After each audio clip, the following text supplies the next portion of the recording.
Profų detektyvų biurui parašė vienas mūsų žiūrovas ir pasidalino, kad siekdamas apsisaugoti nuo internetinių virusų savo maršrutizatorių laiko itin saugioje vietoje, tačiau nuo to labai kenčia Wi-Fi greitis. Jis klausė mūsų, kur jam geriausiai laikyti maršrutizatorių, kad galėtų mėgautis puikiu Wi-Fi signalu.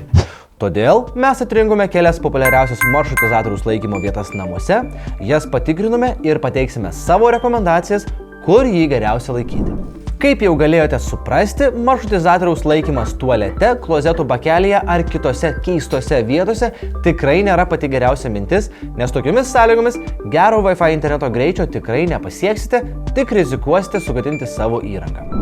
Populiariausia, tačiau blogiausia maršrutizatoriaus laikymo vieta – spintoje.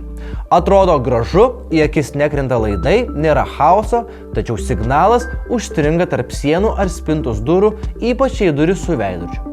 Maršrutizatorius nėra slaptasis agentas, jis gali būti matomas ir turi turėti erdvės skleisti signalą.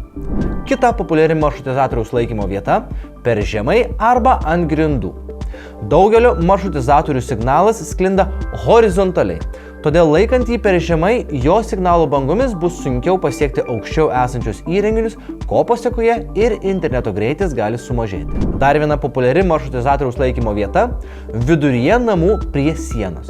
Tai jau tikrai geresnis pasirinkimas. Wi-Fi signalas pasieks daugiau kambarių.